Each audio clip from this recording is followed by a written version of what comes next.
Buenos días.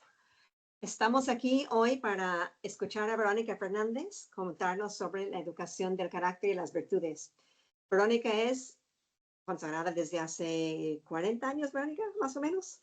33, Fidelma, 33. Me estás Bien. elevando la edad. Es actualmente profesora de la Universidad Francisco de Vitoria en Madrid y directora del Centro de Educación en Virtudes y Valores en esta universidad.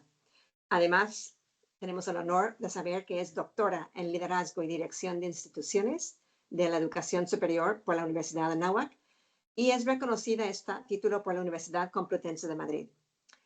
Es licenciada en Ciencias de la Educación por la Anáhuac y en Ciencias Religiosas por el Ateneo Regina Apostolorum. Tiene el máster en Ciencias de Matrimonio y Familia por el Instituto Juan Pablo II de Roma. Actualmente es la responsable internacional del área de centros educativos del Regnum Christi. Ha trabajado más de 20 años en el ámbito educativo, donde también ha sido directora de colegios durante varios años.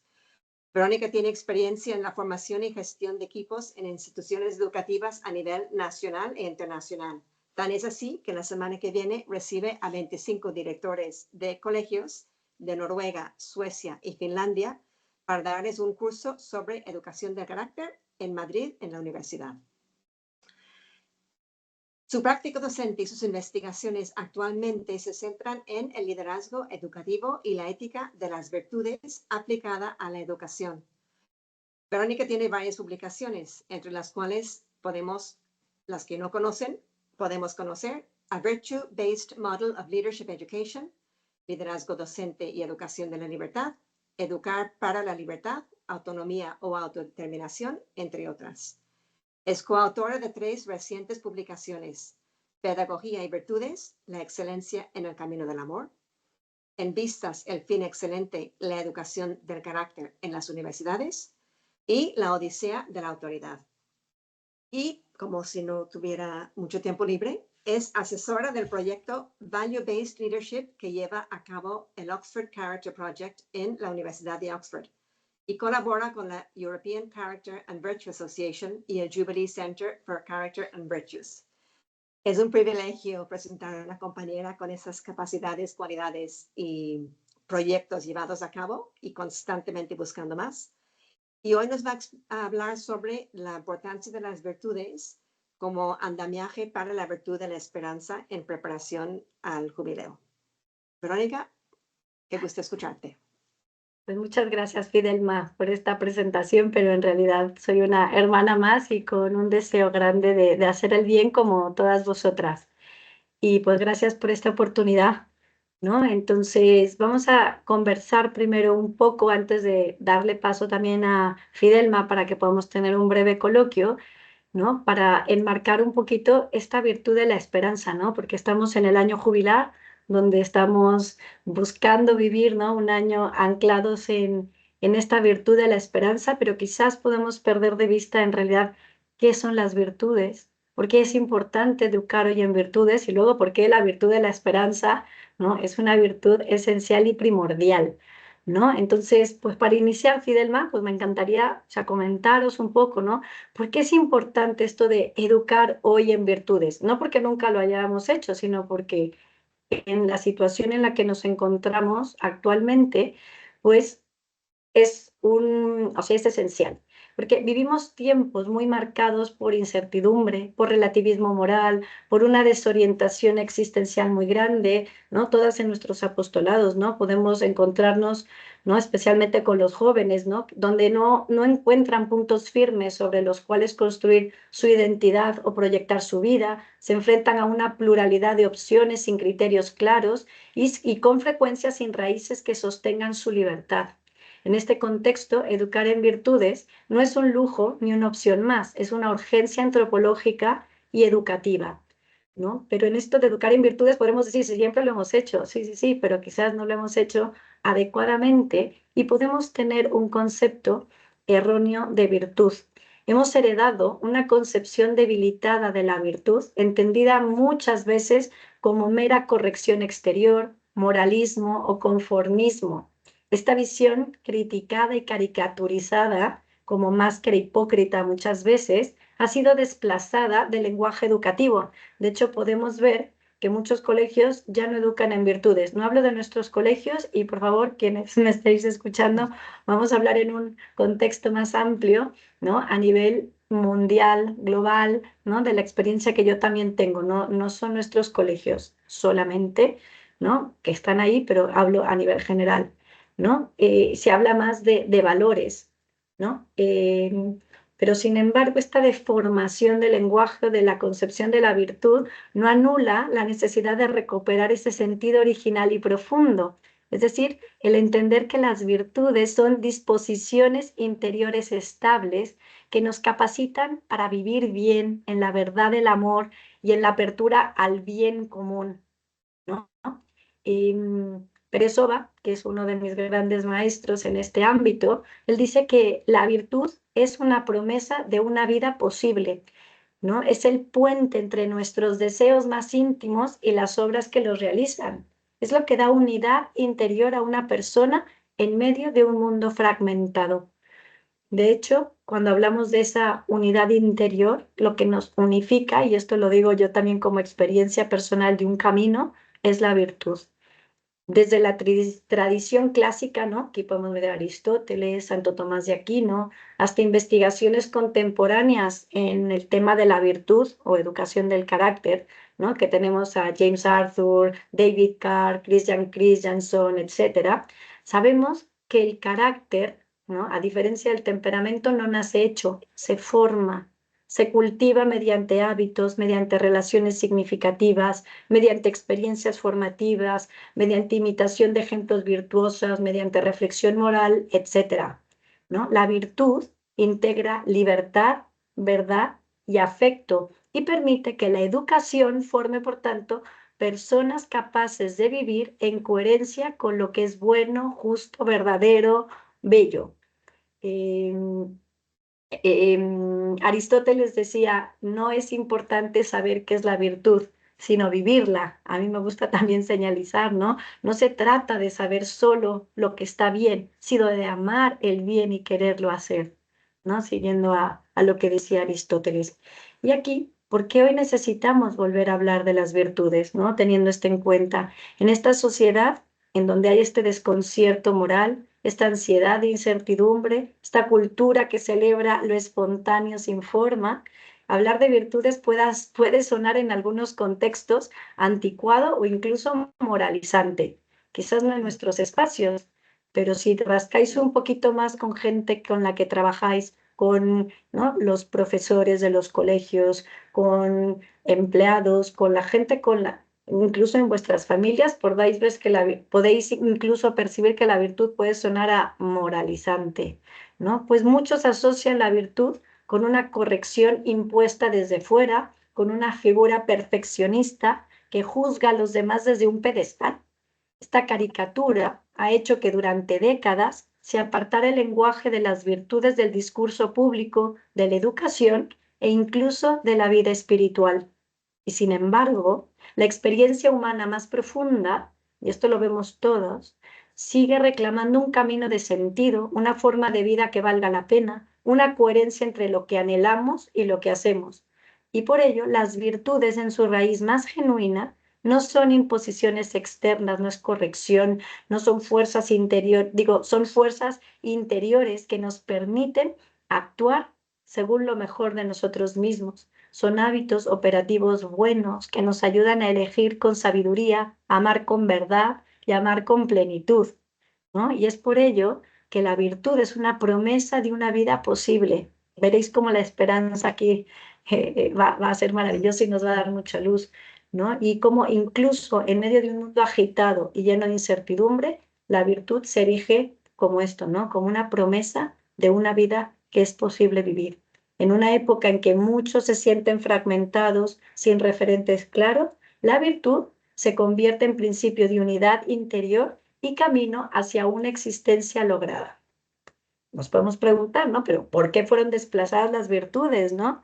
Eh, es una historia muy larga de contar, que no nos daría tiempo en este coloquio, pero bueno, felices si queréis hacer el curso de educación del carácter que estamos ofertando. Ya hago mi anuncio publicitario, Fidelma, espero que no moleste, pero estamos organizando un curso de especialista en educación del carácter y aquí ahondamos en todo esto, o el que tenemos el máster presencial en la Francisco de Vitoria y que yo dirijo, pues ahí podemos adentrarnos, ¿no? Pero un poquito, dentro de otras muchas opciones, es que buena parte de la cultura moderna, influida por los maestros de la sospecha, ¿no? Paul Ricoeur llamó maestros de la sospecha a Marx, a Nietzsche, a Freud, ¿no? Y se puso en duda toda norma moral que no naciera del propio individuo. Aquí hago un paréntesis, ¿no? Aquí tenemos todo lo que es nuestros amigos Piaget, Kohlberg, que están muy en la base de muchas de nuestras teorías pedagógicas, que muchas veces los tenemos en los colegios, apuntan también a esto, ¿no? A que este pensamiento autónomo, ¿no? Donde las normas morales me las doy yo a mí mismo y tienen que nacer de mí, nadie me las debe de imponer y no hay verdades objetivas, ¿no? Esto llevó a que se desconfiara de toda propuesta que sonara a deber ser. Y con ello se desdibujó también el lugar de las virtudes, vistas como expresión de un moralismo opresivo. Se rompió la conexión entre moralidad y felicidad, entre virtud y plenitud, ¿no? Y esto es algo que nosotros mismos dentro de la misma iglesia, ¿no? Se fue heredando, ¿no? No ver una conexión entre moral y felicidad, ¿no? Y a veces nos centramos en la religión y no en la moral, siendo que la moral y la religión están íntimamente unidas. Pero bueno, no voy a entrar ahí, pero bueno, sería otro melón que abrir. Pero bueno, hoy, sin embargo, ya no basta con proclamar una libertad individual si no sabemos hacia dónde dirigirla. La verdadera pregunta, ¿no? Ya no es por qué he de ser moral, sino cómo puedo vivir bien, cómo puedo ser verdaderamente feliz. Y yo creo que esto lo vemos en los jóvenes, con las familias con las que trabajamos, con la gente con la que nos encontramos. Y la respuesta no puede ser solo una teoría o un código. Necesitamos una educación que enseñe a cultivar esas disposiciones interiores que hacen posible una vida buena, libre, plena, floreciente.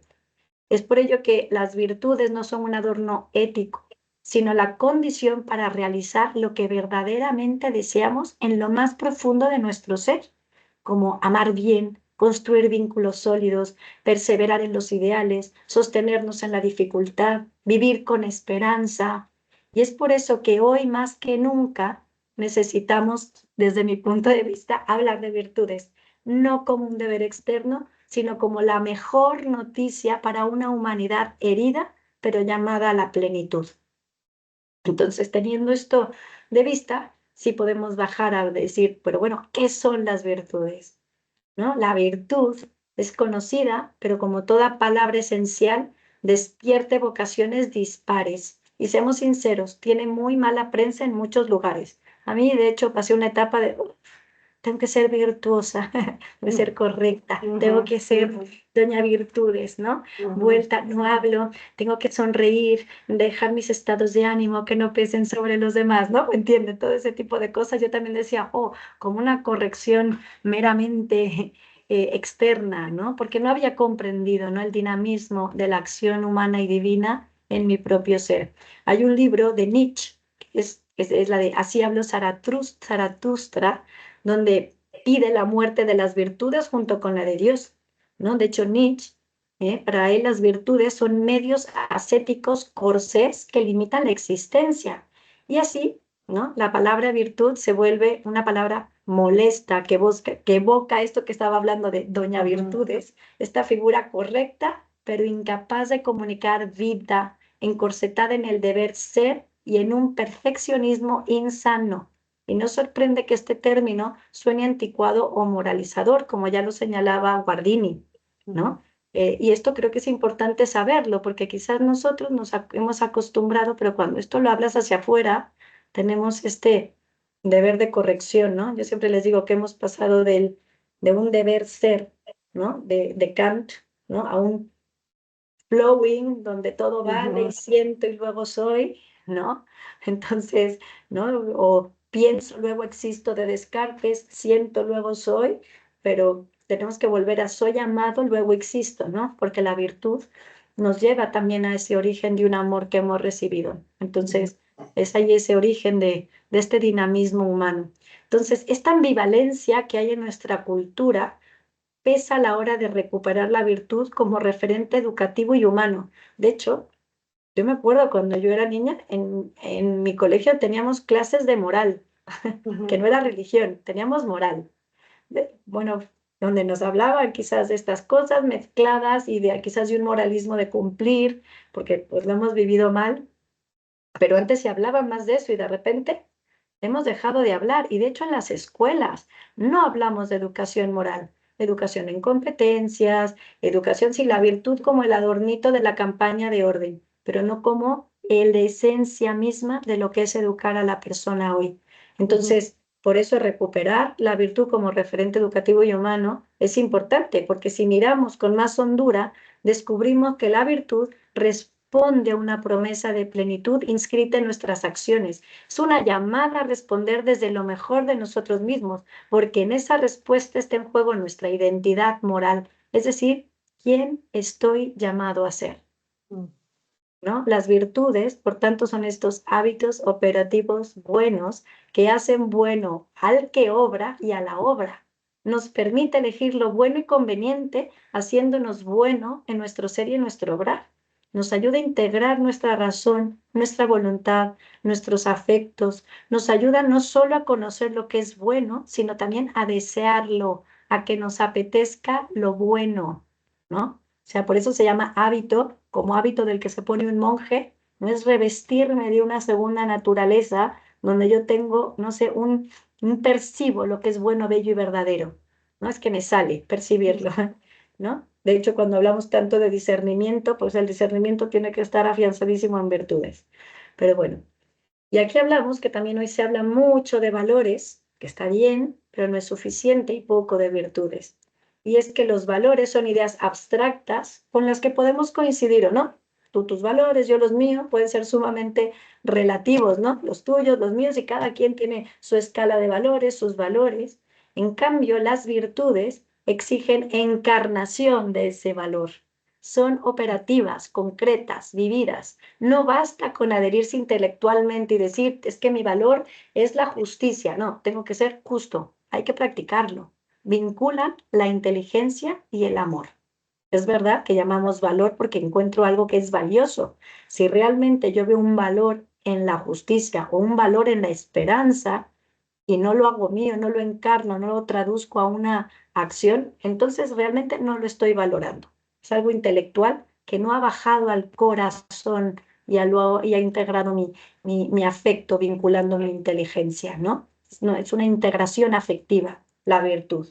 Entonces, también recordemos que en griego la virtud significa excelencia, y es que hay en la virtud una vida grande, fecunda, una luz que nos hace ser verdaderamente excelentes. Y cuando hablamos de excelencia en la educación, o que queremos educar personas excelentes, ¿de qué hablamos? De esta excelencia, ¿no?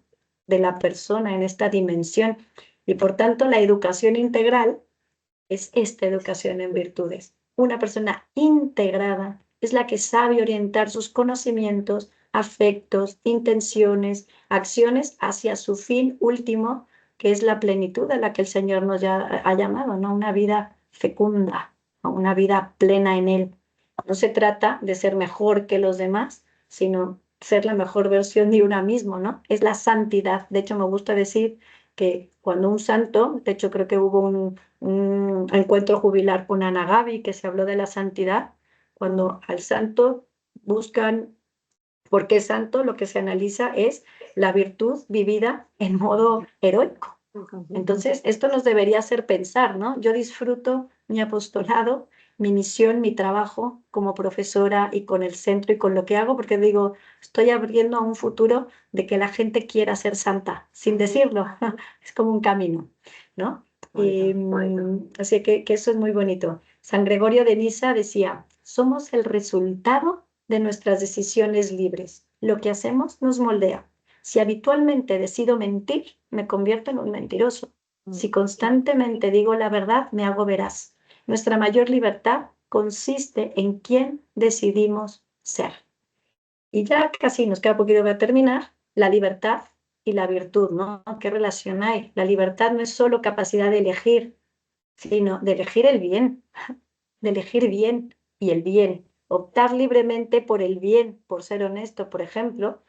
De este modo desarrollamos virtudes que nos hacen reconocerlo con mayor facilidad. Esto incrementa nuestra libertad y nos guía hacia la realización personal. Esta visión se opone al falso ideal de libertad como ausencia de vínculos o compromisos. ¿Libres para qué? Solo seremos verdaderamente libres si sabemos para quién y para qué vivimos. La respuesta es sencilla y profunda. Vivimos para amar, para entregarnos, para donarnos, para vivir en comunión con los demás y con Dios. Vivir no solo para hacer algo, sino para alguien, ¿no? Aquí muchas veces hablamos, no es que no valgo por lo que hago, sino por lo que soy. No, es que sí, siendo eres y eres haciendo, ¿no? Otra cosa son de que te reconozcan eso que haces, pero vivimos haciendo para ser alguien y en ese alguien, no sé si me explico, sino es una unidad integral de la persona. Y aquí entre virtudes y educación del carácter, vemos con el tema de la libertad, como el don de la libertad se nos ha dado para comprometernos con quienes amamos, con la sociedad, con nuestros ideales. Las virtudes son estos hábitos que canalizan nuestra libertad en la dirección correcta, son principios de acción que nos hacen moralmente buenos, como venimos diciendo. Y hay un autor que se llama Paul Badel que dice que las virtudes son estrategias de amor. Entonces, me encanta esa pregunta, ¿no? Y por eso otra vez la pregunta es, ¿en qué tipo de persona deseo convertirme? ¿Deseo tener una vida grande? Y ya pasamos a que hay distintos tipos de virtudes que ya conocemos para poder adentrarnos en la virtud de la esperanza. Tenemos las virtudes intelectuales, que son las que perfeccionan la razón y nos ayudan a conocer la verdad, ¿no? Algunas de estas virtudes son la sabiduría, la ciencia, el entendimiento, el arte, la prudencia, que es la que guía las demás virtudes en la acción concreta. Después tenemos las virtudes morales, ¿no? Que son las que ordenan nuestra voluntad, nuestros afectos, pasiones según la razón. Aquí tenemos pues la prudencia, justicia, fortaleza, templanza con sus virtudes anejas, se adquieren con esa repetición de actos buenos, ¿no? Con la educación, con el ejemplo, ¿no? Aquí Spemann hablaba que la virtud, ¿no? Es un efecto de buscar y alcanzar bienes, ¿no? Y por último, las virtudes teologales, que son infundidas por Dios para orientarnos hacia Él, y que son la fe, la esperanza y la caridad, y que estas virtudes elevan, integran y dan plenitud a estas virtudes humanas. La caridad, como madre y reina de todas, es una amistad con Dios, porque la virtud, volvemos a lo mismo, no es perfección sin fragilidad. Necesitamos al amigo en mayúsculas por quien todo lo podemos, ¿no? Y es muy bonito esa sinergia que hay entre Dios y nosotros para ayudarnos, ¿no? A asemejarnos a Él, ¿no? Y entonces, pues aquí ya podemos hablar, ¿no? Cómo educar en virtudes es un camino integral abierto a la gracia, porque la educación en virtudes, aunque es un proceso personal y social, solamente encuentra plenitud cuando reconocemos el papel de Dios, ¿no? Con este amigo con mayúsculas que hace posible una vida virtuosa. Si no, volvemos a caer en un perfeccionismo y voluntarismo. Cultivar una amistad con Dios no es solo devoción, sino es fuente de fortaleza moral y sabiduría práctica. Educar en virtudes, entonces, es formar personas completas llamadas a la plenitud del amor. Y no es fomentar actos correctos, sino forjar identidades logradas, capaces de responder a los desafíos de la vida con libertad, compromiso y verdad. Entonces, educar en virtudes es sembrar grandeza, es formar corazones y despertar el deseo de una vida buena. Y ese es nuestro reto y privilegio. ¿Me quieres decir algo, Fidelma? Oye, es que estoy fascinada escuchándote. Te quiero hacer algunas preguntas, pero Ya vamos a acabar y me haces las claro, preguntas. Y perfecto. ya por último, la virtud de la esperanza como promesa de plenitud para este camino. Entonces, una vez que hemos entendido qué son las virtudes, por qué es urgente educar en ellas, podemos detenernos en una de las más olvidadas y paradójicamente más necesarias para nuestro tiempo, y que es la esperanza. Y esta virtud no es simplemente un consuelo emocional o una expectativa optimista frente al futuro, es mucho más. Es una fuerza teologal infundida por Dios que orienta toda la vida hacia una plenitud prometida, hacia el cumplimiento del bien último al que estamos llamados, ¿no? Entonces, la esperanza no es un adorno, es una estructura. Es lo que sostiene la acción moral, impulsa a la perseverancia, ilumina el sufrimiento y da dirección al deseo humano. Es la virtud que mantiene la tensión entre el ya y el todavía no, entre la realidad concreta y la promesa de eternidad. Y la esperanza es clave para una educación y transformación cultural hoy. No es solo necesaria para la vida espiritual, sino también para la educación y la cultura. Un joven sin esperanza no tiene motivos para esforzarse, para amar, para comprometerse. La esperanza es una virtud puente que conecta las metas personales con la motivación moral, sosteniendo tanto la fortaleza como el crecimiento del carácter, ¿no? Por así decirlo. Sin esperanza, las virtudes morales pierden dinamismo, porque la esperanza no solo nos proyecta al futuro, sino que transfigura el presente, y esto es precioso. Entonces, educar en esperanza es enseñar a esperar activamente, a trabajar por el bien, a resistir el mal sin resignación, a confiar en el sentido profundo de la existencia, incluso cuando no lo vemos. Es mostrar con el ejemplo y la palabra que el bien vale la pena, que la entrega da fruto, que Dios no abandona. Entonces, nada, podría seguir Fidelma porque tenía más cosas, pero aquí lo dejamos un poquito y yo creo que a lo mejor, ¿no? Podemos terminar con que la esperanza no defrauda y que por eso este año jubilar estamos llamados no solo a reflexionar sobre la esperanza, sino a vivirla, a transmitirla como el gran regalo que puede renovar nuestras vidas, nuestras escuelas, nuestro mundo. Pero bueno, pasemos al coloquio, porque yo podría seguir, como ves. Oye, pero qué interesante, pero de verdad que es súper enriquecedor escucharte y gracias por aportar esto. Me recuerda justo, hoy en la mañana estaba escuchando a Monseñor Monilla y hablaba de los deseos como ventanas del alma hacia el cielo, ¿no? Y decía que una de las inquietudes o respuestas de los jóvenes de hoy es que mi religión me prohíbe tal y tal cosa. Y decía, no, no, no, no, no. No es que la religión prohíba, sino como esto en sí es incorrecto, tu religión te ayuda a que no lo vivas, sino que busques lo bueno, lo verdadero y lo bello. Precisamente lo que, ¿no? lo que decías ahora de el que decía que las virtudes son estrategias de amor, como de fomentar esos deseos. Y ahora que estamos en el jubileo de la esperanza, que es una virtud quizás difícil de vivir para mucha gente en el mundo actual con el vorágine de información tan negativa que tenemos diariamente, es una virtud que viene dada por Dios, que no es que lo podamos lograr por nuestras propias fuerzas, ni por mérito ni petición nuestra. Y de alguna forma las virtudes que buscamos vivir y formar en las personas en las que acompañamos ayudan a acoger mejor la esperanza, porque eso sí podemos hacer, trabajarnos para acogerla mejor. ¿Tú cuáles crees que sean virtudes fundamentales que pueden predisponer nuestro espíritu mejor para una acogida más pura de esta virtud teologal? Pues Fidelma, mira, no soy un poco súper experta, pero bueno, desde lo que yo creo y sé, creo que la esperanza en cuanto a virtud teologal no se adquiere por esfuerzo humano, como bien sabemos, porque es virtud infusa, ¿no? Por Dios. Pero sin embargo, como bien dices, podemos preparar nuestro corazón para acogerla más plenamente. Y por ello hay virtudes humanas que actúan como esa tierra buena para que esta semilla divina germine. Entonces, entre ellas, ¿vale? Creo que una virtud es la humildad, porque reconoce nuestra limitación y dependencia de Dios y abre el alma a recibir lo que no puede conquistarse por sí sola. Ya ves, me encanta esta virtud, ¿no?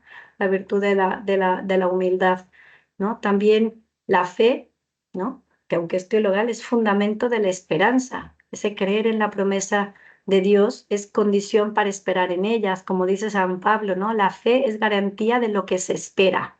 Creo que es en Hebreos, ¿no? Dice, la fe es garantía de lo que se espera. Luego, la fortaleza, que permite sostenerse en la espera activa, especialmente en medio de la adversidad, para alcanzar esos bienes que queremos, ¿no? Que están ahí, pero que son arduos de alcanzar. Y la fortaleza nos permite sostener esta espera activa. otra que me gusta también mucho y que es muy importante y que yo me la aplico y que es la paciencia, que nos entrena en el ritmo de Dios y nos educa en una espera no ansiosa ni desesperada, ¿no? En este mundo que todo es con un clic, que si no nos, ¿no?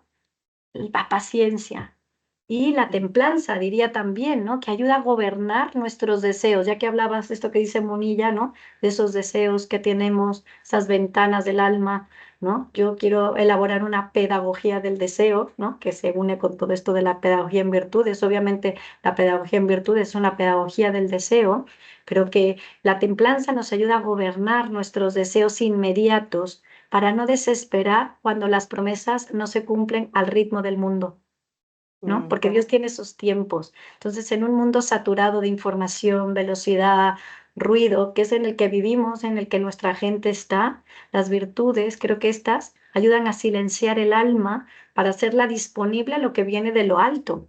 La esperanza se acoge mejor desde la serenidad que nace desde, pues, este esfuerzo virtuoso, podríamos decir. Muy bueno, qué interesante eso.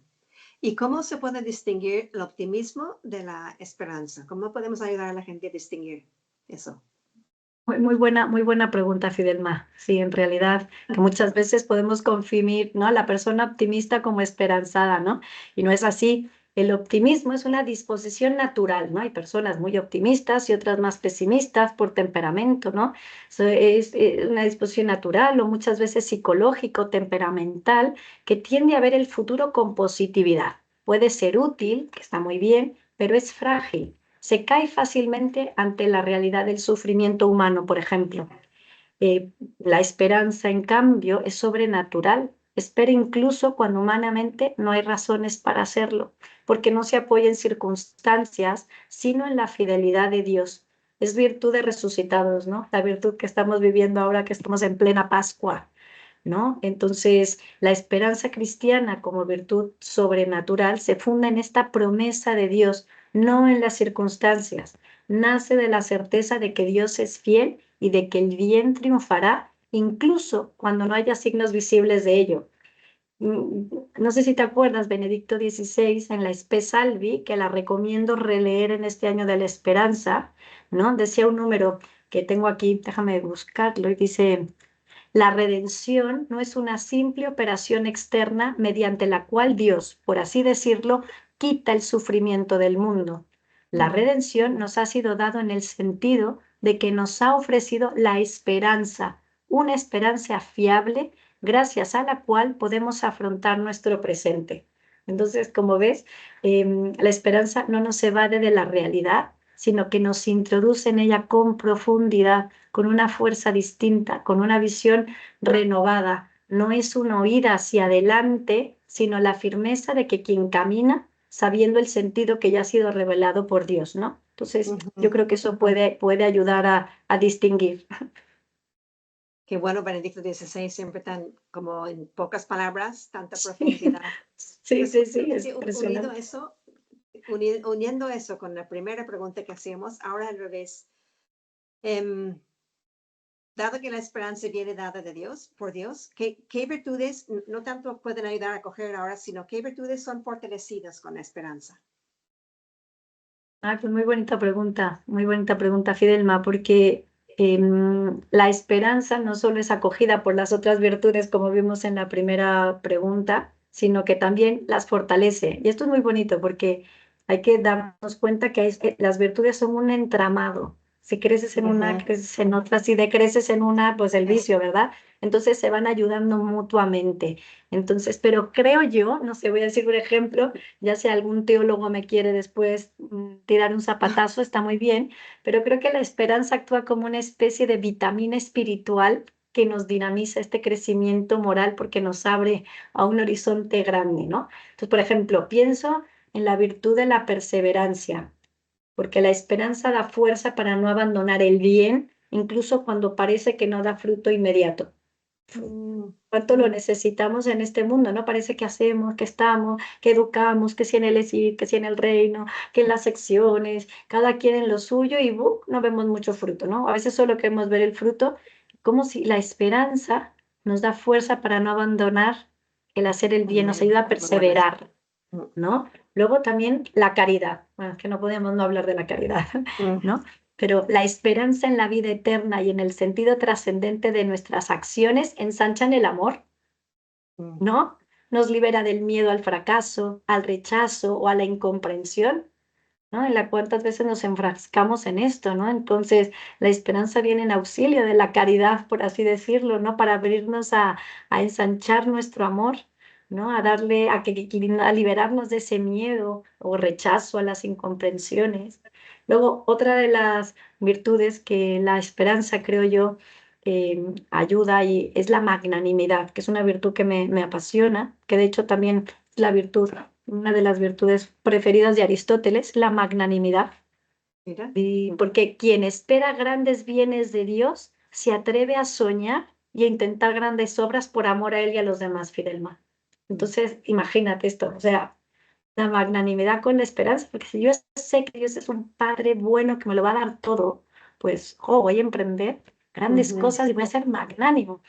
Y también la esperanza protege al alma de la tristeza estéril y nos permite una alegría estable aunque haya lágrimas.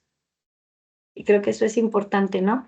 Podemos decir que la esperanza da alma a muchas virtudes, las mantiene en tensión hacia su plenitud, evitando que se agoten en el corto plazo o que caigan en el moralismo.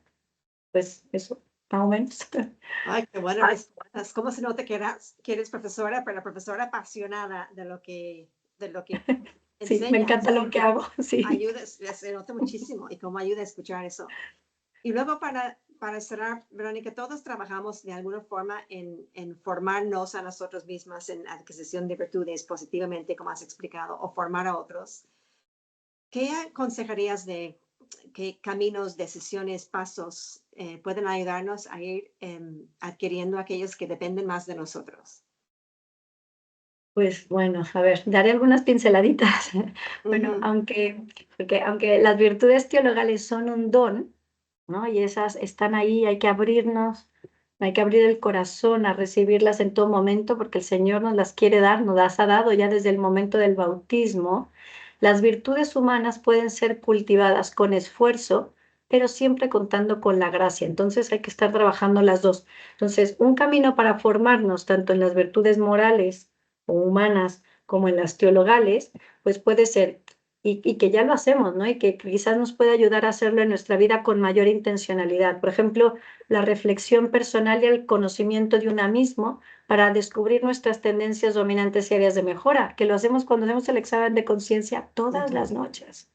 O sea, cómo vivimos ese examen de conciencia, ¿no? Que me ayuda a ver eso, ¿no? A conocerme, a descubrir la acción de Dios en mi vida, mis tendencias dominantes, ¿no? Donde creo que eso es algo maravilloso. Yo, cuando he tenido que trabajar con mis alumnos, ¿no? Y que les digo, 2 minutos antes de dormir, reflexiona, da gracias a Dios, es como descubren el mundo entero, ¿no? Es como eso que para nosotros es obvio, evidente, porque lo llevas haciendo, hoy día no. Y es algo que yo he ido aprendiendo, volviendo a dar clases, ¿no? Lo que es evidente para nosotros ya no es evidente en el mundo de hoy. Entonces, esa parte.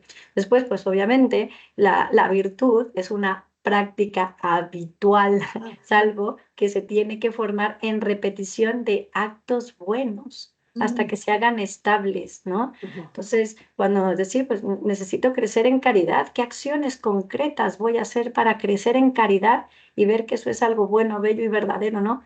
O sea, repetición de actos buenos, o sea, es importante, porque luego se nos olvida que no es mera repetición, ¿no? Pero decir, quiero hacer el bien y hoy cómo voy a ayudar a mi compañera, cómo voy a hacer más feliz a esta persona y busco caminos y estrategias de amor. Por ejemplo, esa frase que os dije de Paul Badel es clave, ¿no? Si veo que las virtudes son como estrategias de amor, porque cómo voy a amar más, es que me hace ser creativo y la virtud me va a ir saliendo, ¿no? Entonces, ¿cuáles son las prácticas habituales?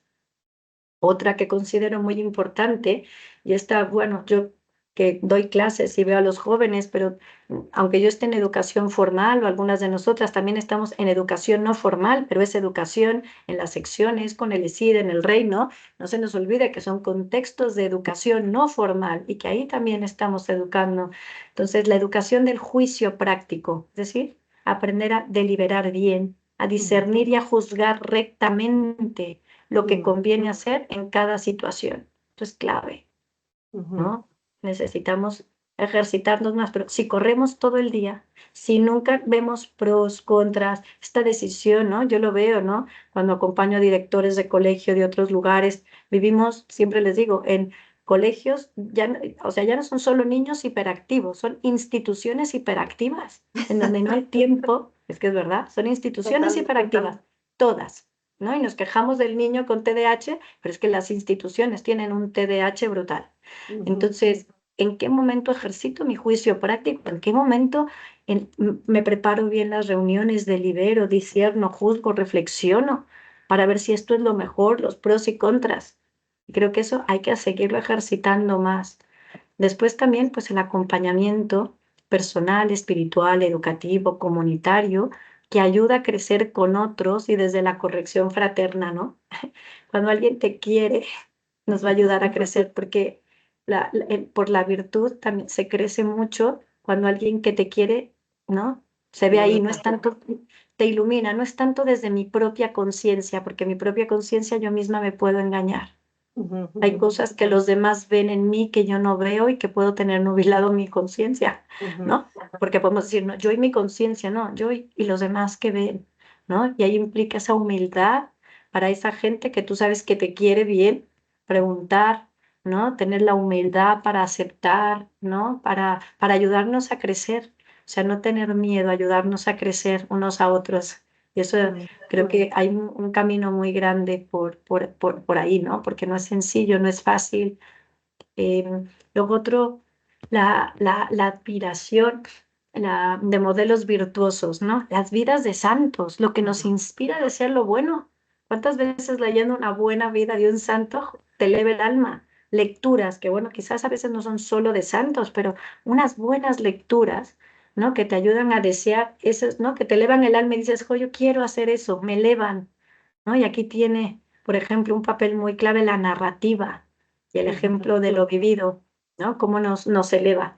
Entonces, creo que es bien importante estar en contacto con ello y luego saber que nuestras vidas, de algún modo, somos nosotros también testigos para otros, o quizás no lo somos, ¿eh? Muchas veces, ¿qué encuentran o qué dejan de encontrar en nosotros para si les llevamos o no al Señor? Y ya por último, porque podría decir la oración y los sacramentos, porque el crecimiento en la virtud es una respuesta a la gracia y no solo un ejercicio de voluntad. Entonces nuestra oración bien vivida, la recepción de los sacramentos, pues es vital, ¿no? Entonces, porque por eso es que la formación en virtudes humanas dispone al alma para acoger las virtudes infusas y facilita esta cooperación con la gracia. No podemos fabricar la esperanza, pero sí preparar la casa para que se sienta bienvenida. Ay, qué bonito. Ay, Vero, qué bonito. Y de verdad que es interesantísimo escuchar que el tiempo vuela. Podríamos seguir. Eres una profesora nata y además estás con dolor de garganta desde hace días. Te agradezco un montón que nos hayas dado este tiempo a todas las consagradas porque nos vas a enriquecer sin duda a todas las que escuchamos esto. Y también estos medios que nos han puesto para el Jubileo de la Esperanza, qué bonito es conocer compañeras que están trabajando de forma oculta muchas veces, como es tu caso, y mira toda esa riqueza que se está haciendo ahora público con esta conversación. Ojalá todos la escuchen y disfruten como yo y se enriquezcan como yo. Así que a mí también ayudado a crecer en esperanza hoy solo escuchándote. Gracias, Fidelma. Pues yo he disfrutado mucho estando contigo. Me he tomado como un rato de un coloquio con una hermana a la que le comparto, así que así a través de ti llega a otras, pero si no, yo me quedo tan feliz de haberme echado esta charlita contigo, como se diría. Así que muy, muy feliz, Fidelma, ¿eh? Pues muchas gracias también a ti por tu tiempo, por escucharme y pues nada, estaremos pendientes de los siguientes episodios jubilares para seguir aprendiendo de los demás. Eso es. Fenomenal. Pues gracias, Vero. Disfruta mucho A ti, el show de Fidelma. la manera ahora. Un abrazo grande.